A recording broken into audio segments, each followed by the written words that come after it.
and welcome to The Rest is Football with Micah Richards, Alan Shearer and me, Gary Lineker. The Champions League quarter-finals are underway and we were treated to, 4 cracking games, I would say, this week.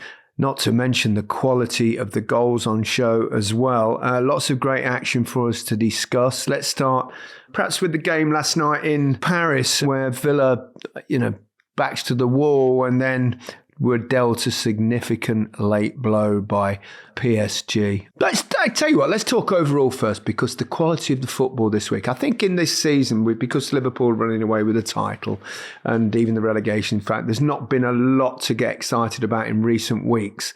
But the 4 games this week, apart from you, see that little look from this little smirk from Alan there. I spotted it out, your little raised eyebrow. Aside, of course, from didn't someone win the Carabao Cup competition at Newcastle? Aside from that, Alan, I mean, it's given us a real lift this week. Quality, just absolutely outstanding. I mean, all the games. There's so much to talk about. I was fortunate to be at Arsenal and the standard of football there, and the standard of football last night. PSG were absolutely outstanding. It's been a brilliant couple of days for football. It really has.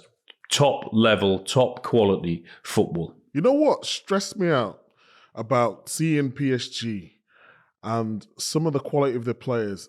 Kvaratskhelia was on fire at Napoli. He was available. He wasn't playing. It fell out with the club. They said he could leave and nobody from the Premier League bought him. I don't understand why. He's done it. He's won the league in Italy. You can clearly see even in the Euros, what he did for Georgia. He was the best player. And no one took a punt on him. And now, watching him, I was just like, this guy, he's so exciting. He's so good. He's so good, isn't he? The way he beats people and his decision-making, his finishing.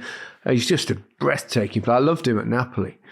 I thought he was absolutely superb. I absolutely back you up there, Marcus. I mean, we don't know who went for him. I mean, I presume somebody must have done, surely. What was the fee you went for? So, it was chanted around 100 million euros when he was on fire at Napoli. But at 70 million euros, around that figure, I think it's an absolute bargain. Yeah. Well, it looks it at the moment. Yeah. I mean, the talent that they've got, PSG, I've got a little list actually, but with their ages as well, because he's built a side here, Luis Enrique. You've got Doué, who was absolutely sensational. He's 19. Zaire Emery, who Thierry Henry talked about, remember, at the beginning of the season. He's 19. Got João Neves, 20. Barca, 22. Nuno Mendes. I mean, if there's a better left back in world football, then I'm not quite sure. He's only 22. Pacho, 23. Kvaratskhelia, 24. Vitinha, 25, who's fantastic in that holding role. Dembele, who's suddenly found the form of his life, is still only 27 as well. So, I mean, they are... would you put them as favourites now, possibly, or Barcelona? I think they're the two. Yeah, I'd put Barcelona favourites. The bookies' Barcelona, favourites. I would think, would still be the favourites. I mean, after their victory, they were so impressive as well. But I don't know, but I'd guess the favourites would be Barca. I would say 50-50, and that's not me sitting on the fence. And why I would say that, I think Barcelona's front line is ridiculous with Lewandowski, Yamal, and Raphinha. But Barcelona and the high line, and people look at the result and think they absolutely battered him, which you did in terms of stats. But Guirassy got in 3 times. He could have scored a hat-trick in the first half. And against better teams, you're going to get punished. That is my only worry for Barcelona. Only worry. I remember watching, I think I've said it on here before, you guys. I remember watching PSG at Arsenal in September, I think it was, in the group stage games.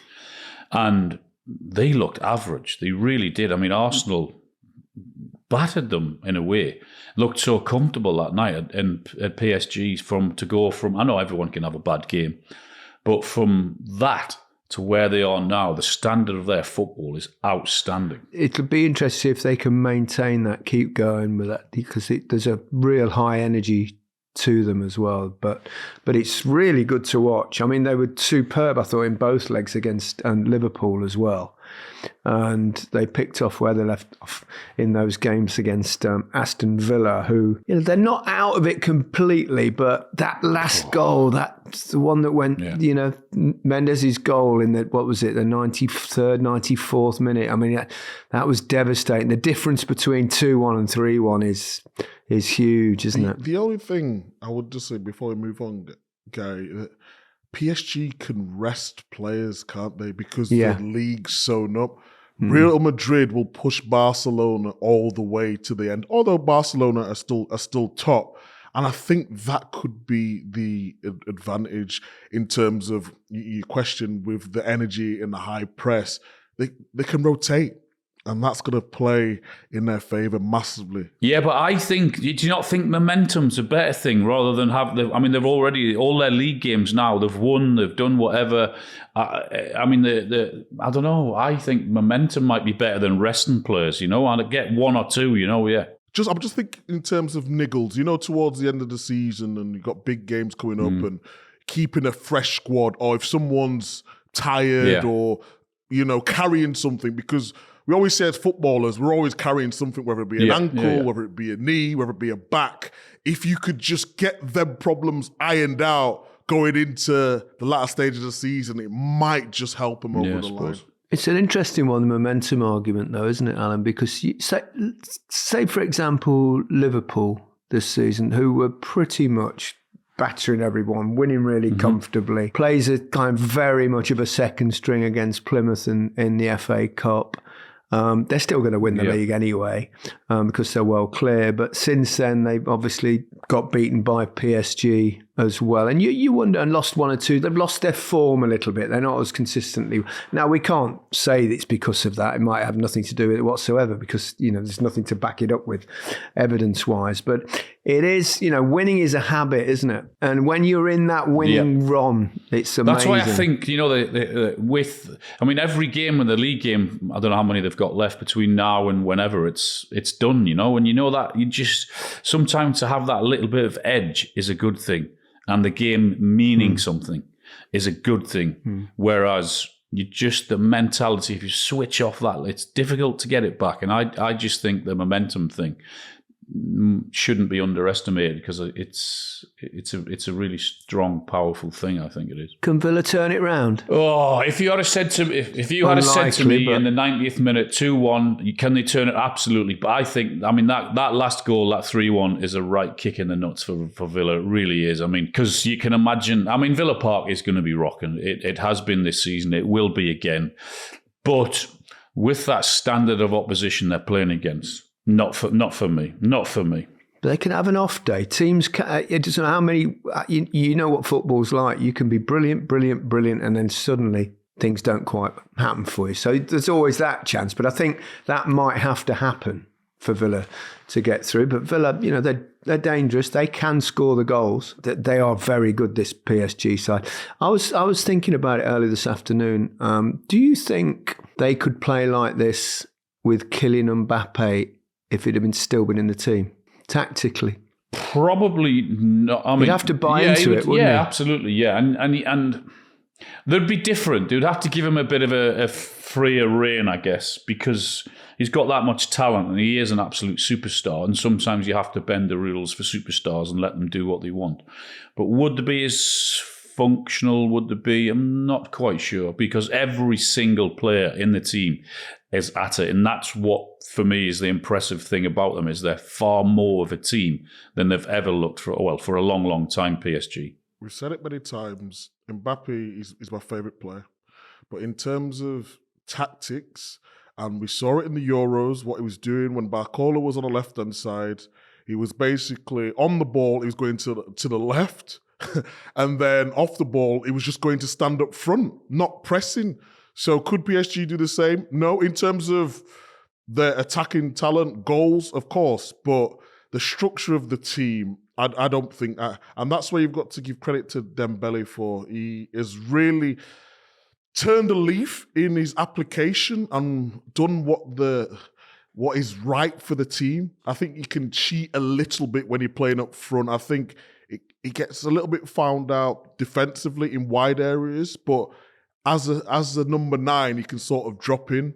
And I think he's improved so much. People talk about his goals and his assists this season, but I think tactically he's improved so much. He's done an incredible job, Luis Enrique. Brilliant. In the way he's basically transformed that team when everyone was going, Christ, no Mbappe anymore.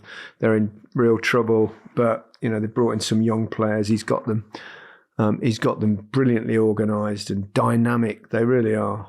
And they will play, obviously, if they beat Aston Villa, they'll meet either Arsenal or Real Madrid. Sorry, before you move on, guys, did you see the housery from Martinez? He turned up in a cap of the 4 trophies he's won with Argentina. Honest to God. Oh, because the French hate him, don't they? And the whole debacle, the French, Argentina. I just think, honestly, he plays up to the villain so well. He plays for the villains. He's got some bollocks. You know what? I like that. I like that he's got a bit of bollocks. Me too. I think Martinez is brilliant, the stuff he does. I was at, remember a couple of years ago at the Ballon d'Or. We were there and Martinez obviously got the Golden Glove Award and it was in Paris. And he went up to the stage and I tell you, half the audience booed him. Which I thought was out of order. I don't think it bothered him one iota, by the way. But they really got it in for him. So maybe because they did that, booed him, he's thought, right, okay, if you want to play this game, I'll play this game too.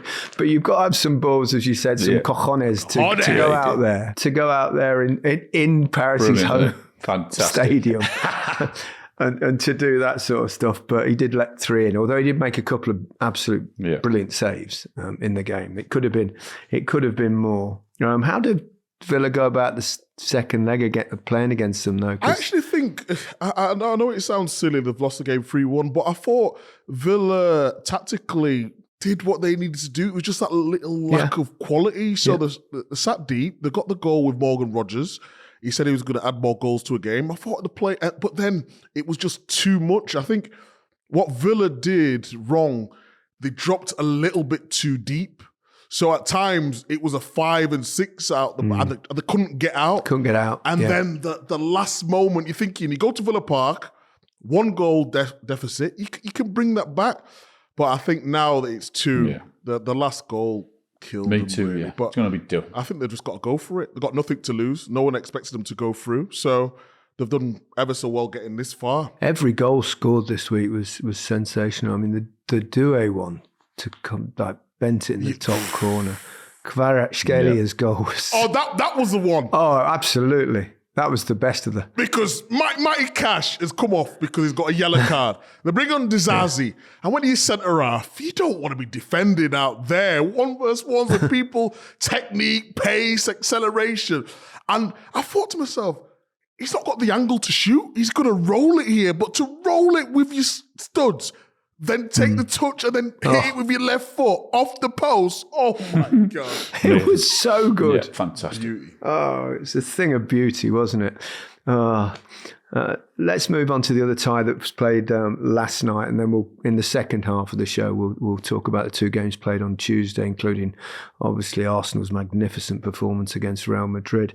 But Barcelona... comfortable victory. You kind of mentioned their defensive line already, and they will give you chances, but I think they just back themselves to score more, and they've got so much talent in that side. And once again, I mean, Lamine Yamal, I mean, the stuff that he does. I'll let you talk about him, Al, because I would have mentioned Fermin Lopez as well. Yeah, Fermin. Fermin Lopez. Oh, my. What did you call him? Fermin? Fermin Lopez. My Spanish is not good, to be honest, guys. It's not good at all. He's a talented boy. Yeah, they have got some ridiculous talent in their team. I mean, we spoke about PSG and how their youngsters are flying and enjoying it this season. Barcelona, wow. I mean, where do you start? I mean, Yamal, another goal. Like, ridiculous talent, and the finish as well from him. That little. Who did it? It reminded me of someone, that goal. Who's the specialist in this area? Go on, Romario. Correct. It was so Romario, the finish. It was just, and he just got a little height enough on it just to lift it over slightly, but a little toe poke. I mean, so clever. How can you do that stuff? He's just turned 18. I texted the group before he scored, didn't I? And just said he's ridiculous. Yeah. He's a chosen one. He's like Messi. He is the next chosen one, I think. He's actually like. I think you go Pele, Maradona, Messi, and I think I don't want to put too much pressure on, but I am.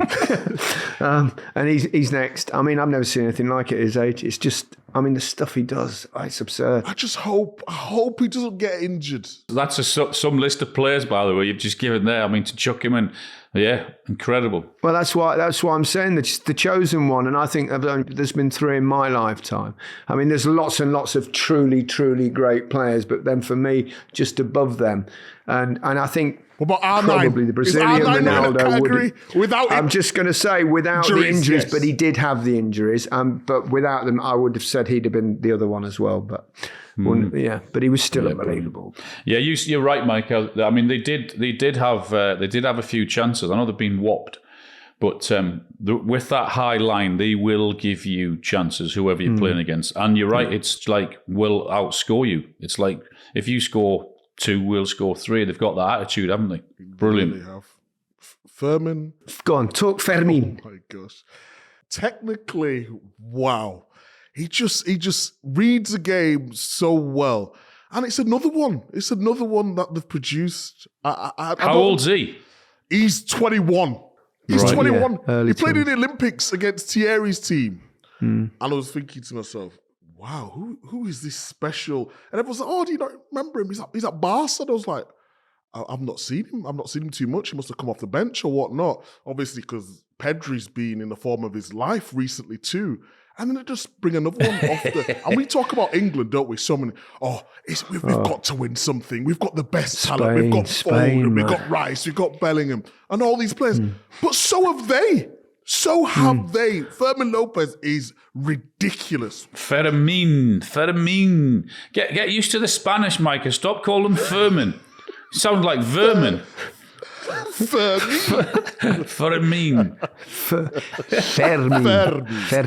I love this. But yeah, I mean, Spain, and France, obviously. I mean, those two countries, particularly in the last couple of decades, have produced some extraordinary talent, and this is no different. But in the past, we've not been able to do that, but at least now we are producing talent as well. So it gives you some sort of hope going into the tournaments in the next few years. But God, the Spanish produced those technical, cerebral footballers. In fact, I spoke to one of them yesterday. We did for the podcast. It's coming out next week, and I spoke with Hector Bellerin of Arsenal, and I asked him about, do you think Spanish players are more cerebral than perhaps players in our country, for example? But obviously he didn't go down that road, but I didn't expect him to. But they do produce, even look at the likes of Rodri and players like that, but really, really thoughtful, clever, technically smart, because you can't be technically that gifted unless you've got a real brain for the game. Do you understand what I'm saying? They've been doing it for so long, though. I mean, with Cesc Fabregas the other night was working with Cesc, and he was, was he, 16, was he, when he, 16, 17. I think he was? Yeah. I mean, We're talking about ages. What about the centre-half? Kabasi. Yeah. Oh, my God. Kabasi, that's so rare in that position. I mean, he's a child, 18. But he's 18. He's unbelievable. He's strolling through the quarterfinals like it's nothing. I can't believe what I'm watching. How are they doing it? And then you've got the old head up top, Lewandowski. Another 2. Wow. I mean, he must feel like the dad. I know, yeah. Another 2 goals, man. Incredible. He's my age as well. He's 36. Yeah. I think he's born 88. Wow. Some career he's had, by the way. Incredible, eh? What an incredible career. Have you seen the goals he scored in the Champions League? Mad, isn't it? Yeah. I think it's over 100. I mean, talk about getting your last few years playing for that with all those young kids. It must incredible, be must it? And also for them to have his experience around, to have that, just like a little wise old owl up front, just to navigate the pathways through. Because football careers are can be difficult. Someone like that would be so helpful. But boy, could you imagine playing up front with that Just let the young kids go sprint around, do what you want. Just get yourself in the box and then fill your boots. Boots. European football, world football has got some exciting talent coming through, hasn't it, at the minute? I mean, when we saw a lot of them this week, it seems to me like they're getting younger, or is it that just we're getting older? I think it's the latter, guys. Yeah, it's a bit of both. It's a bit of both, I think. Let's take a break then. When we come back, we'll discuss the other two games. This episode is brought to you by Now. Golf's major season is here. The Masters is coming. It's a great time of year. I'm very excited. You love it, Gary. There's always a great story, isn't there? Oh, yes, there really is in the Masters. A few years ago, of course, Tiger Woods' incredible comeback after his injuries. There are so many brilliant memories of the Masters. I was lucky enough to work there for a few years as well, covering it. It's just an extraordinary event. I always get so excited for it. And you're a big fan of Rory McIlroy, aren't you, Gary? How's he going to fare this year? Yeah, I am a big fan, but he's going into this tournament in great form because he's won 2 times already this season, 2 good events. Fingers crossed for Rory. And you're better off watching than playing now, aren't you, Gary? That is definitely true, Micah, and I love watching it. I put it in my diary to make sure I don't double book something. The Masters, 4 days of golf in perfection. Watch it all unfold exclusively live on Sky Sports. Available with no contract on Now.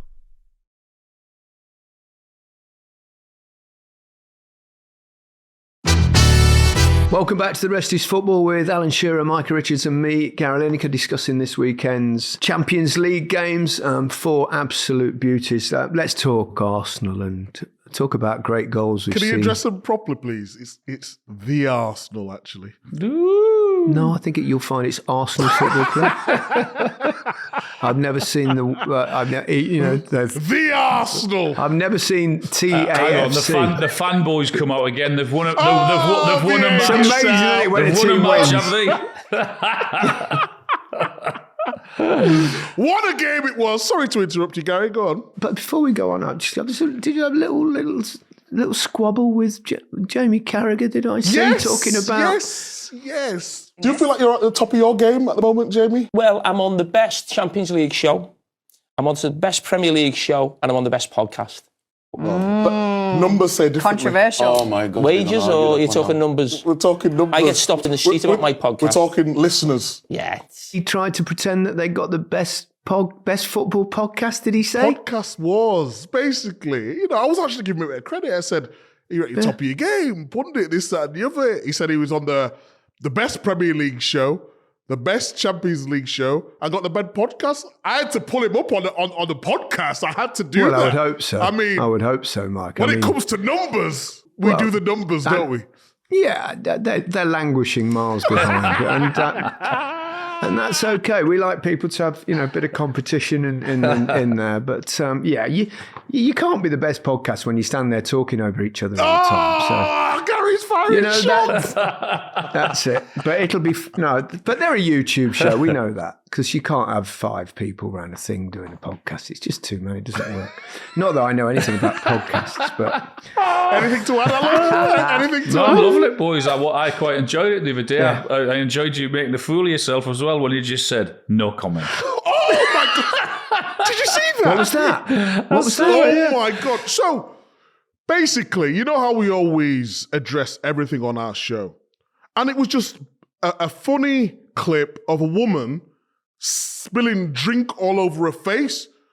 But then, as we come back to the studio, they've come back to me. And I don't know what everyone was thinking. I think you do know what everyone was thinking. But basically, I just said, no comment. Next day, I'm in the Daily Mail being accused of misogyny. I was like, wow. Really? I didn't even say... Welcome to my world, Micah. Welcome to my world. I literally said no comment. I didn't address it. I didn't smile. I didn't smirk. I was totally straight. I looked down the camera, started fixing my notes.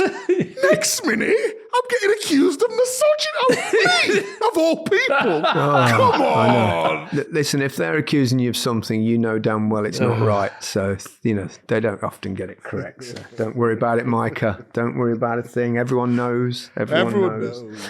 Yeah. Anyway, back to Arsenal and Declan Rice. I mean, have you ever? I was trying to think. I mean, I remember there are people that have scored 2 free kicks in a single game, but I cannot believe in the history of the game there have been 2 better struck free kicks in the same game by the same player. Unbelievable. And it's his first direct free kick he scored in his career. Yeah, staggering. Absolutely staggering. I don't know whether you heard it or not, but did it come across on TV? Because there was a man behind me screaming, and I said it on the core-coms. All he was screaming was, "Smash it, Declan, smash it."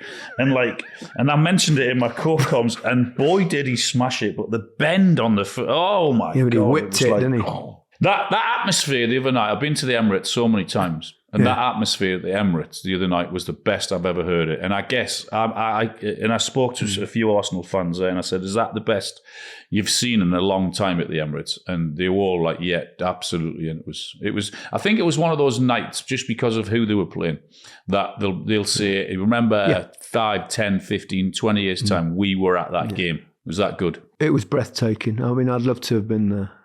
It was, the quality of the 3 goals. The second half, it was just, what a performance. They could have had more. Courtois made a couple of incredible saves and the 2 clearances off the line, but they still managed to score 3 superb goals.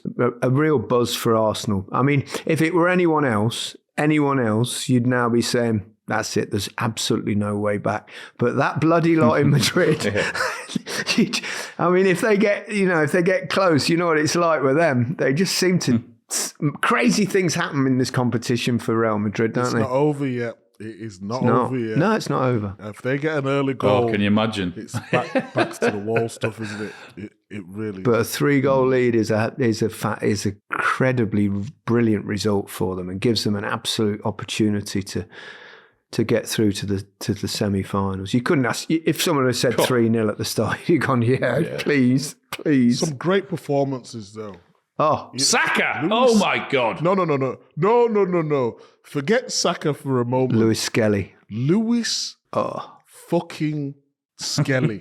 He's a beast already. He gets on the ball on the half turn in midfield.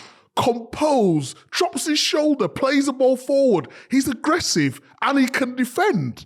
At 18 years of age, he's a superstar. He's an absolute superstar. He's already a must for England, I think. He's a must. Yeah. His emergence has been astonishing this season, and he's like a man in a. It's not even a child's body. It's a proper physical specimen. His game intelligence is incredible. He's technically really gifted. He absolutely is not the tiniest bit afraid, is he? As you said, Mike, I was going, my God, wow. I can't believe it. It's like watching a little young Spanish player. Oh my God, it was like Lam in his prime. Already. When he drifted in from full-back into midfield, I was thinking to myself, this can't be real. He's already got a bit of an aura about him, He's got, he's like, he was outstanding. There were so many outstanding. When you consider the injuries that Arsenal had as well defensively, I know they gave away 1 or 2 chances in the first half, but the second half, they absolutely battered them. Alaba at left back, he had his socks tied in knots by Saka. He didn't know what he was going to do. Go on the outside or come inside. It was he got the free kicks that Declan scored from. Some of his balls into the box were outrageous. To be honest, though, Alan, you've got to be fair to Alaba. It's not easy playing with your socks tied up in knots. That's what they were at the end of the game, I tell you.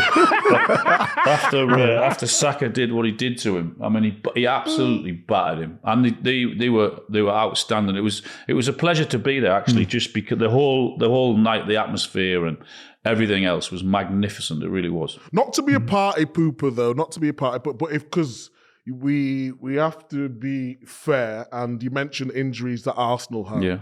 Madrid was out without Mendy, their left back, who's outstanding. Yeah. Carvajal, who's been out for a long period, their right back.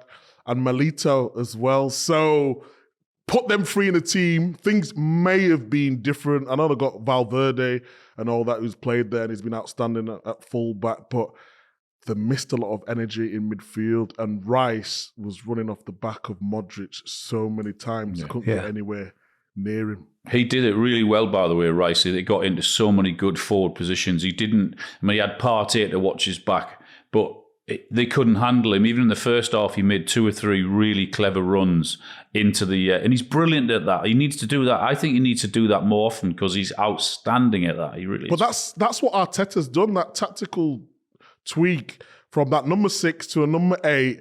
And you said it a long time, Declan Rice, world class. If you put him in an 8, I think he's got every tool. That's his position. That's his position. And he's brilliant at running with the ball and bursting through the lines. And I think he's actually a better passer than he thinks he is himself. That's the only one thing about his game I would say. Take a few more chances with your passing going forward as a striker. You'd appreciate that. But when I watch him and his delivery, it's not really a massive surprise that he can do something like that from a free kick because of his accuracy from his corners, for example. If you can be that accurate with the ball, you can do it from 20, 25 yards out. But fabulous play. I saw the clip actually. They put it everywhere today, didn't they? With you when you did the Rice baby, the dance with League of Their Own, which is brilliant. Actually, I loved it. I loved it even more. It's so because good. Madrid fans, like I said, we did it on the Top 10 podcast, didn't you? When I talked about Kane and Benzema, so they've been giving me so much stick. But I've not gloated yet. I'm waiting for the second You're going leg. close to it, Micah. Waiting. Back off a fraction. I'm waiting. But if Arsenal go through, I'm going to release everything. Please don't release everything, Micah.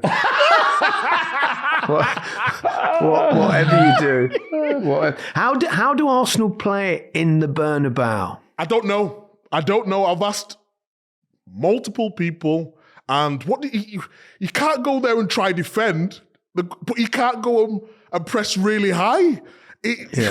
It's a difficult one, isn't it? I think that's always the conundrum when you've got a good lead from the first leg, because do you play your way and carry on the same? It's always different away from home anyway. Or do you just go, right, let's defend what we've got?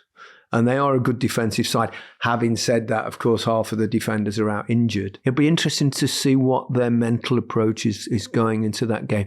And you know what it's like with Real Madrid, because that aura that they have and that thing about coming back from behind and so many miraculous comebacks that your brain can play tricks. And I think that, the psychology of it is important. Do you think they're not Madrid of past though? I mean, they've already been beaten in this competition this season 5 times, I think it is. I don't think they're the Madrid that they've been. Well, I think they've not been the great Real Madrid, even in the last 2-3 years. Even though they've won the Champions League, I don't think they've been as good as they were prior to that. I think this is a team that's probably emerging now, obviously. And if they get someone like Trent Alexander-Arnold in there and they get a little bit more backup at the back, possibly, they're bordering on a force to be. They're still working things out up front.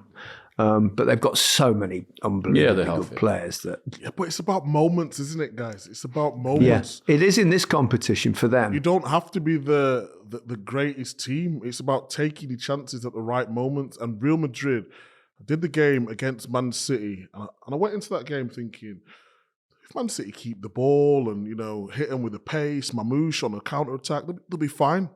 Man City got absolutely battered. And I know it's not Man City of old, but to do that to Man City with the standards that they've set over the last couple of seasons, if Madrid get an early goal, and like you said, I don't know how to approach it. If we were managers, you say picky timings and try hit them on the counter-attack. Yeah. Well, this is one of the big changes in the game, isn't it, now, because the away goals rule's gone. Because imagine 3-0 is like the dream result. Because you score 1 and obviously they've got to get 5, but that's no longer the case, and I think it's better and fairer. But I can't wait to watch that. But in fact, all the games are nice. Barcelona's pretty much done, but the other ones, even though Arsenal now are obviously strong favourites. But when you go there and you hear that song, Madrid, Madrid, Madrid. I'm not singing that song. Honest. What a game that's going to be. I can't wait. How does it go, Micah? great. Madrid. Good accent there. Madrid. Did you see I don't know whether no one really picked it up, but the free kick from Rice. Did you not see Rodrigo get out of the way of it? No. Second one or the first one? Oh, you watch it again. It was the second one, I think. Have another look at it. He goes, To see, I was focusing too much on the strike. Courtois, I should say. He just takes that little step, tries to read it, doesn't he? Once he's gone that way, he's knackered. Because such was the precision of it. It was incredible. It really was. Yeah. Yeah. Moreno's finish was a very good finish as well. I know we haven't mentioned that, but him going away from goal, the way he hooked it around was a great finish too. I like that. Hooked it. Talking of great goals, which takes us on to the next game. Lautaro Martinez's goal. I mean, wow. I've not really seen a finish like that particularly. It was quite rare, the way he leaned across and hit it with the outside of his right. I mean, it was a thing of beauty, I thought. Just the way he had to sort of adjust his body to get the finishing and the foot. I mean, it would have been far easier, I think, to hit it with either foot, but the way he sort of adjusted himself and got around the ball to I don't know how he did it. It was an incredible finish, yeah. Inter Milan are good though. Yeah, they are. Although Bayern had a lot of chances. And it was back to the walls, but it was typical, score a goal, defend, and then when Bayern scored. Harry missed a big chance, didn't he? Yeah, hit the post. Big chance, yeah. I think... Yeah, it's not like... I mean, he never misses those as a rule, does he? We haven't said that many times. Rarely, but... I tell you who's playing well, though, Elise. He's playing really well. It took him a little while to get going, and then he sort of played on the right, then he had a couple of games on the left, but now he's like their star player. Everything good comes from him. Sané was okay, and then Kane, I mean, when that chance, I think it's a goal. Yeah. I think it's a goal. But Inter... It was 0-0 as well, wasn't it, at the time? Yes, it was 0-0 just before the goal. Yeah. But that'll be an intriguing game. And I know people will be talking about Barcelona if they go through. So that side's Barcelona. Is Inter would play Barcelona. Yeah, Inter or Bayern will play, well, almost certainly Barcelona. But Inter are well drilled. So and everyone talking about Barcelona, but that's a really interesting game if that happens. Yeah. They don't concede many, do they? They don't. Yeah, they'll be dangerous, Inter, definitely. But can Bayern come back in that? It's difficult in the San Siro as well, isn't it? Cool. Too much for me, I think. They've got class and quality in there. You never know, but they're not defensively. They're not good. So another player, Kim, who was at Napoli. Yeah, he was really good when the season when they won the league. Since he's gone to Bayern Munich, he's not been the same. They try to play a little bit higher, and he just can't deal with the runs in behind. There's a mistake in him. So, I fancy Inter to go through. I think, it's next week as well, isn't it? We haven't got to wait 2 or 3 weeks. Tuesday, Wednesday again, yeah. Yeah, really looking forward to that. How was working over the last 2 days? Were you 2 days in the studio, Mike, or did you get to any? Yeah, 2 days in the studio. Thierry was at the Emirates for the first, and then came to the studio for the second. So it was just me, Jamie, and Kate for the first day, and then Wednesday was all of us. But it's just different, you know. What are you doing next week? Are you in the studio next week as well, or are you at a ground? No, we're in the studio again. Again, yeah. Not going to the Bernabeu. No, I know. If we hadn't done the Man City, Real Madrid Man City, we'd have went, but no, we've already been. Okay. Well, I know you want to mention a certain team before we go off. Micah. I thought you'd never... Where's Tony? So can you explain to people who Tony is, your business partner? Tony's my partner in with Goalhanger, our podcast empire. And he's a big Burnley fan. Yes. And surprise, they drew 0-0. But to add to that, he was gloating in the group. He said, unbeaten in, was it 24? And finally top of the league. Well, they're 26. They're still unbeaten. They're not top of the league anymore. In 27, 28. No, because Leeds managed to win a game. Marching all together. Come on, Leeds. Here he goes again, jumping on another team's success. How many do you want? I know. We've had Arsenal and Leeds. He's got 14 teams he supports, and whichever one's doing well, he comes out with that one. I went to watch Leeds when they was in League One, and I got footage to prove it. Well, we don't need to see your footage. We believe you. Yeah, Sheffield United have had a little slip, haven't they? That's 2-1-0 defeats they've had in the last week. There are more twists and turns to come in that race for the promotional spots. Yeah, it was a big blow for that Sheffield United, wasn't it? Losing them. Yeah, but Burnley have to play Sheffield United, don't they? Yeah, at Burnley, isn't it? That could be 0-0. 0-0. Well, so Leeds. It could be easily, couldn't it be 0-0? Yeah, so a few twists and turns to come in that one. And but that's it for this episode of The Rest is Football. We'll be back with our regular episode on Monday for you, discussing the Premier League, and then, of course, got Champions League to look forward to, and the interview I did with Hector Bellerin.